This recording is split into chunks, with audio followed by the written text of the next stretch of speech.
Alright, so it is now January, it is a new year, and that means yet another layout update, which of course this one is all purchases.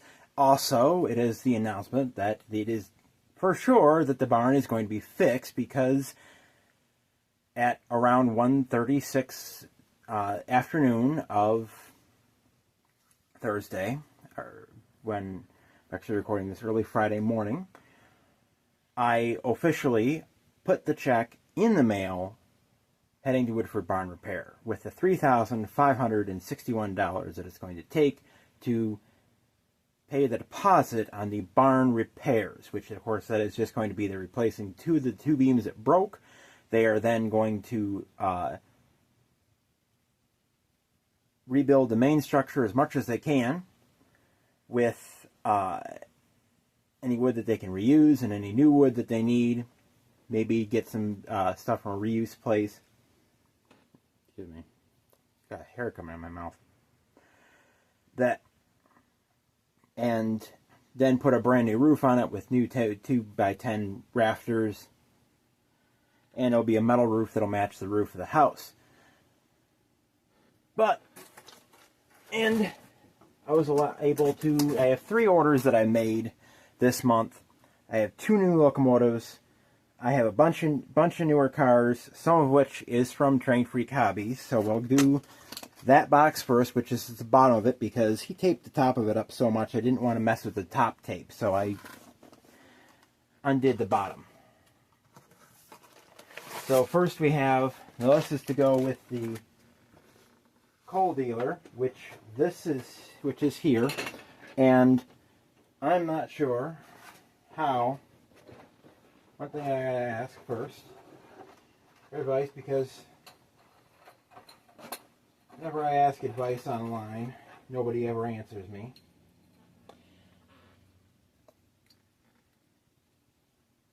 How can I make something you can see the seam in that? How do I make it look like that? Nice and smooth. I put a little plaster on there. What do I do? I don't know. Wrap it in paper, maybe? Wrap it in paper probably would work, but the question is would the paint cause it to show the seam again? That's the problem. So, we answer that and actually feel like answering that. Now that comes with one of these conveyors, but I actually have this one. I figured this would be one conveyor, but no, it's actually 3 of these old-time coal conveyors. So we have 2 for the coal dealer now, and we have 1 each for the behind this New York map for another video that I'm working on. We have the coke pit and the coal pit, so that's a conveyor for each of those. Plus, we now have 2 conveyors for the coal company. Now, another thing I want to ask. I want to have 2 coal hoppers on that coal trestle. Now the Waller's coal trestle will fit 2 open hoppers, but will fit 2 3-bay hoppers. Or would I have to scratch build it, or would I have to kit bash it? I'm thinking about scratch building it and making it unique. And have it be something. Build it out of wood, because I'm going to scratch build the pit over there out of wood when I get around to it, which is whenever. But we have a bunch of cars here for the Finger Lakes Northern, because I'm because I'm moving ahead in the barn. I'm getting more cars for that, because there's 256 of the cars on this layout. I don't really need more for this layout. I'm getting occasionally some every once in a while. But here we have a Southern coil car. This is from Jason. I have not added these into JMRI. A Norfolk Southern coil car.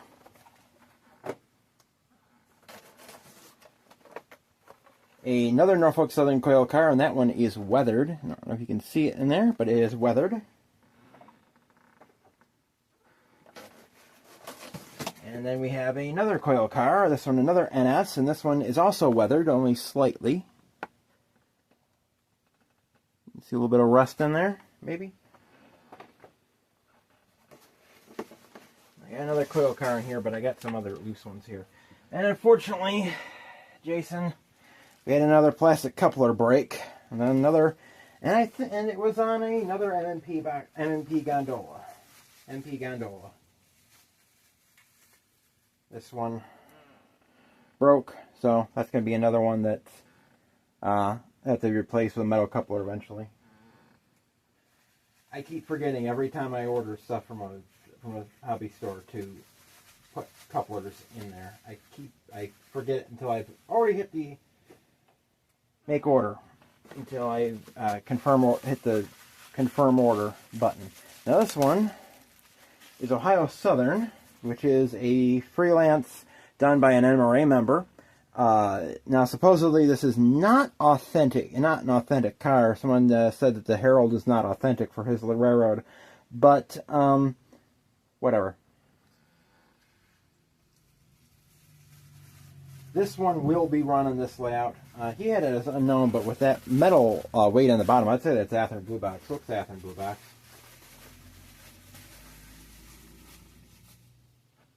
And we have another gondola. Yeah, this is the last gondola. I only bought 3 gondolas from Jason this time. This is another MP1, only this has got the UP shield on it. So we got some more gondolas, and then the final coil car in here is another Southern. So we have 5 coil cars, 3 gondolas, and that's from Jason, the train freak. And then we have, I have not ordered something from this store in a very long time, and that is the store that sends these in their box. You all know it, Lombard Hobbies. This one included 2 cars for this layout, and that is a Rapido SP37370. This is a B50-16 boxcar, SP rebuilt 1931-1946 Viking roof boxcar, 40-foot boxcar. So that is, I have not added that into JMRA yet, but I have to. And then a new, to me, manufacturer, one I've not gotten before because it's a very expensive manufacturer normally. However, I got this car for $46. They were on sale at Lombard. Tangent. I have a Tangent car now. Texas and New Orleans. I was debating between getting a SSW or a Southern Pacific one, and I ended up flipping coin to decide, and ended up with this one. So we have this. I have another order to make at Lombard at some next month, possibly, hopefully.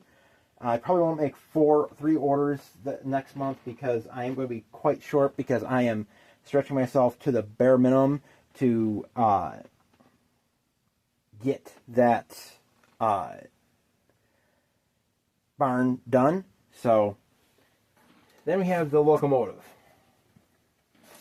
Is there anything else in here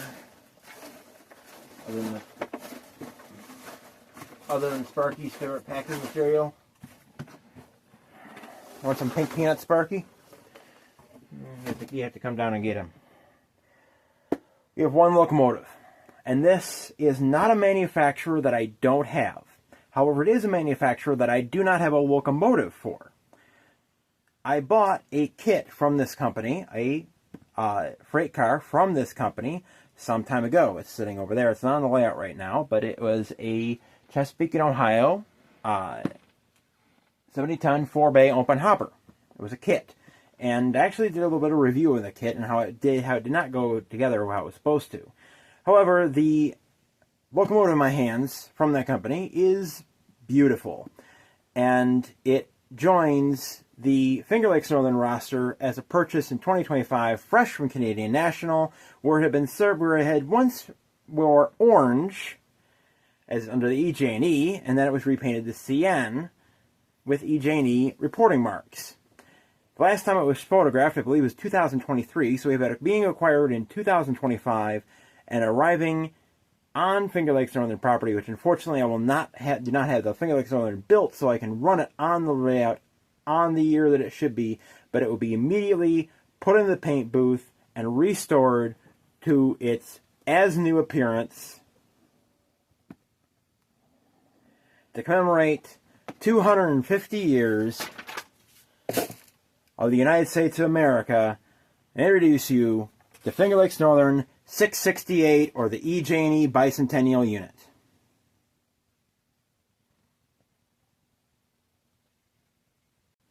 A beautiful, pure white, silver trucks, much like the Finger Lakes Northern paint is going to have with SD38-2s, SD40-2s, and the like, from, I think, 1997 onward is when I have them having silver trucks.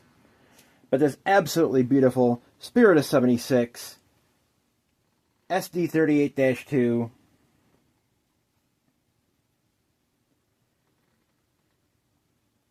is unfortunately going to be trailing unit only because it does not have ditch lights,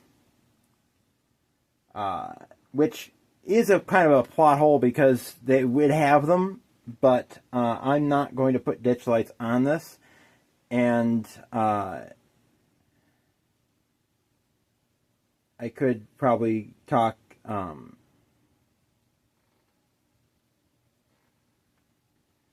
Paul Stamp into putting them on there for me, but I do not want to spoil the look of this locomotive. We're going to have it being restored to its original appearance, and it will be trailing unit because I have other locomotives that I can use lead unit.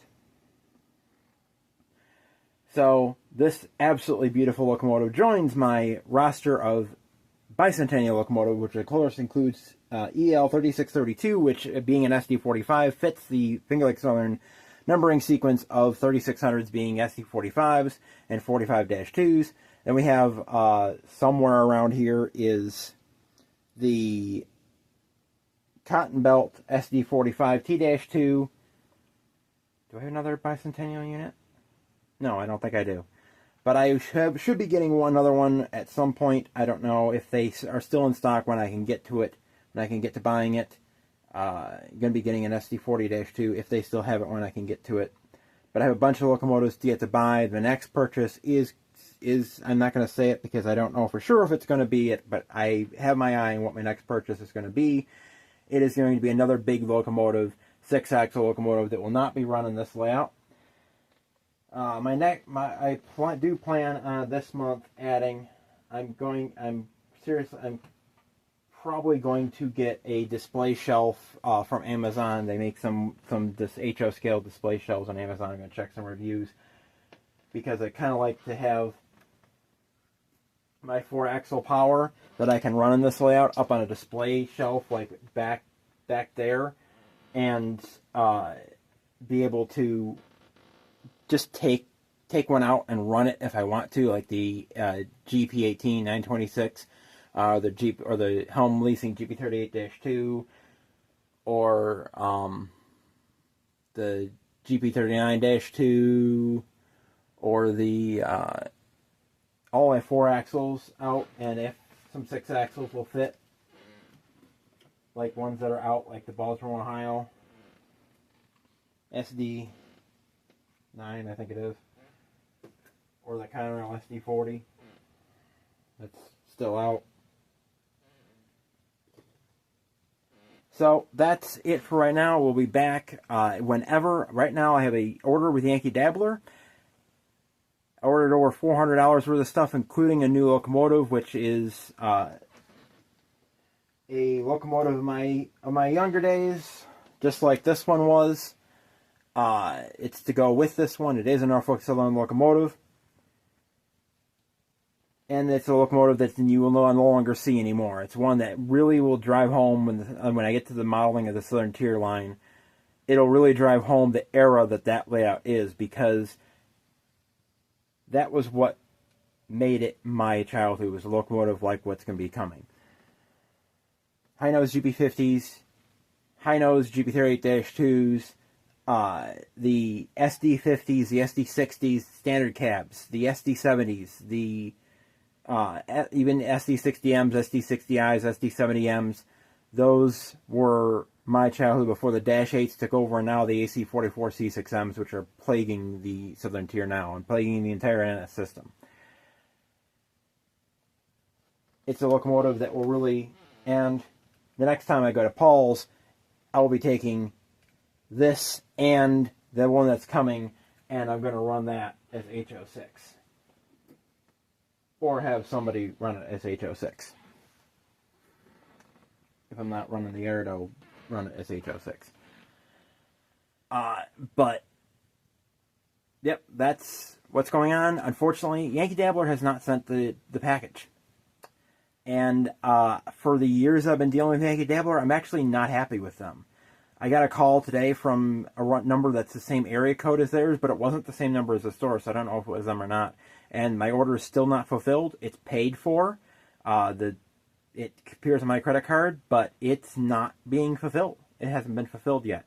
So I don't know if they just didn't mark it as fulfilled and it will show up eventually, but I don't know. I'm not too happy at this point. And I ordered it on December 31st, and it is now... It is January 9th when I'm recording this, and it has still not been fulfilled. And I've heard some other people having problems with the Yankee Dabbler lately. So, yeah, not too happy with the Yankee Dabbler right now. I've spent now over $2,500 at Yankee Dabbler over the years, and yeah, I'm not too happy with them right now. I also think they got rid of all their discount codes except for the sales that they do, which is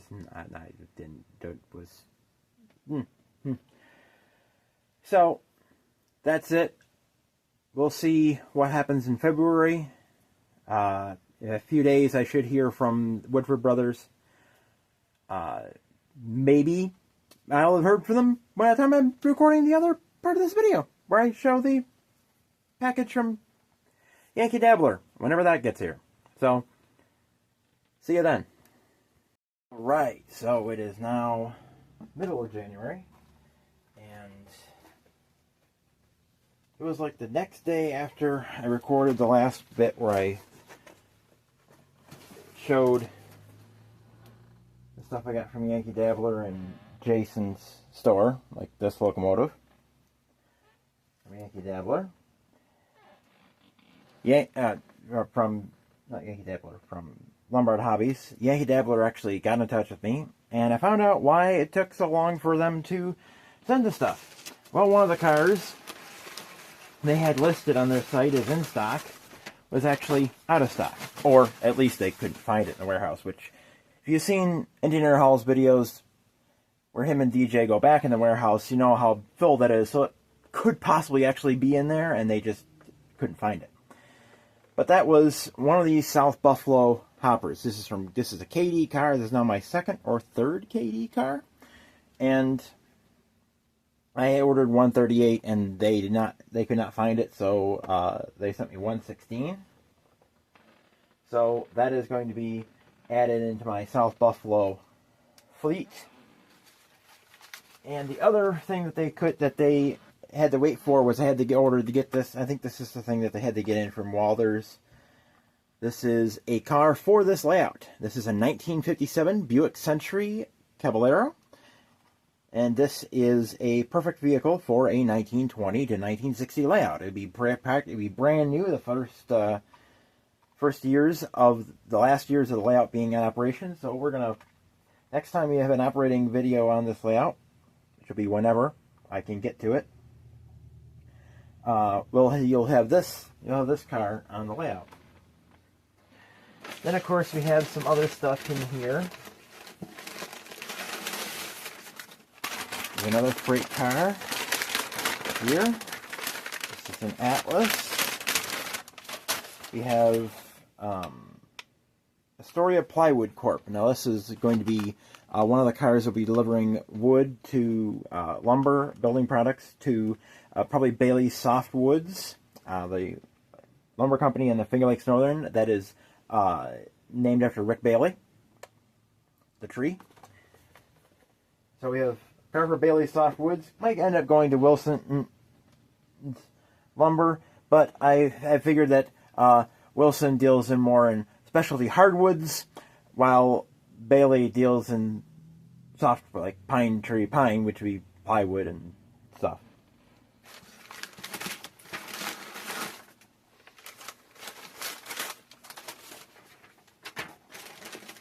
We have another car here. This one is a Bowser. And this is an era-appropriate car for this railroad. New York Susquehanna Western 523. We have a black and yellow Susquehanna boxcar. Build date of 1152. These are not added in JMRA yet. I haven't gotten to that yet. Then we have another car. This one is for the Finger Lakes Northern. This is a gondola. Illinois Central Golf 246127.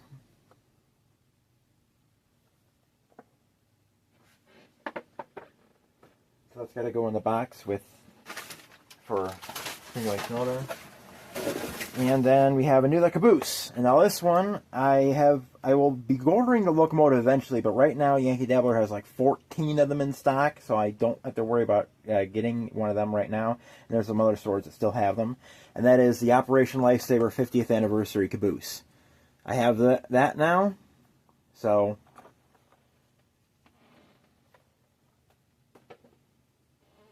might end up with that on an operating session. And finally,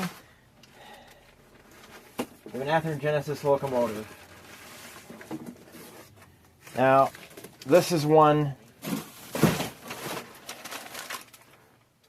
that is a railroad I have on the layout already. In fact, it's the railroad that I ordered one from last month. It's the same railroad as this one, Norfolk Southern. So now I have two Norfolk Southern locomotives. However, this one is a bit bigger, as you can tell by the box.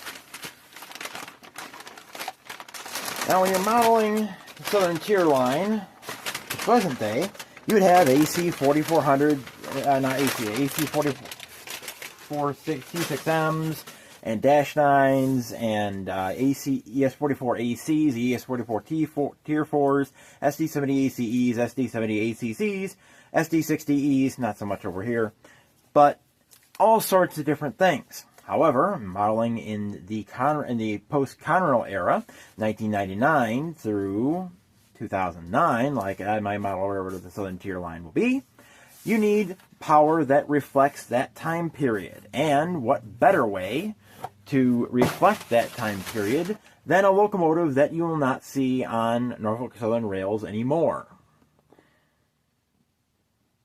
That is because they've all been scrapped or rebuilt. However, back in that time, you would find these locomotives on the rails.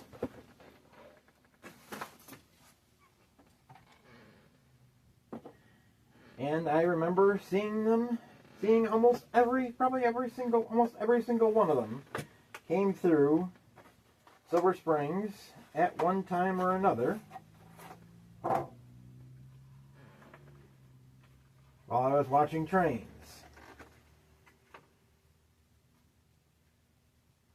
And when you're modeling an era before the wide cabs,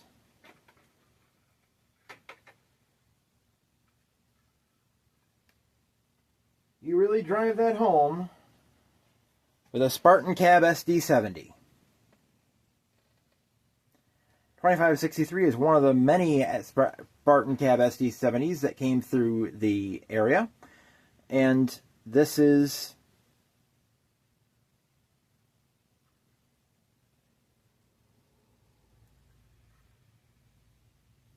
unfortunately has a loose ditch light housing. There, straightened it. Beautiful locomotive. The next time I'm going to Paul's, I'm going to take this and the GB50 and I'll run them on his layout because they're both Athearn Genesis. I can put these on HO6 and run them on his layout. So, that's it for this layout update. One final thing. I have not heard from Woodford Brothers yet.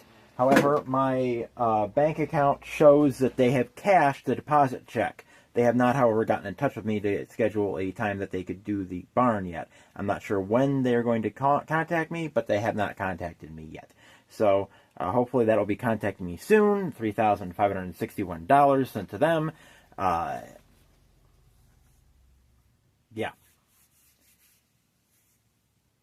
So things are moving ahead on the barn. I already have a place lined up where I can get wood for after they get what they're done. I can get the appropriate wood, tongue and groove, for the exterior of the barn that cannot be reused, and the any other pieces of wood that broke in the collapse that I need to replace, I can get from a place that tear down old barns and resells the wood to people who are repairing old barns or building new barns out of old wood.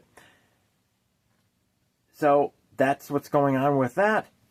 I am now going to edit this video and go up to Walmart and upload it. So you will have this video from CP Source Springs, Milepost 368 on the Southern Tier Line. Keep it low in trains. Tim out.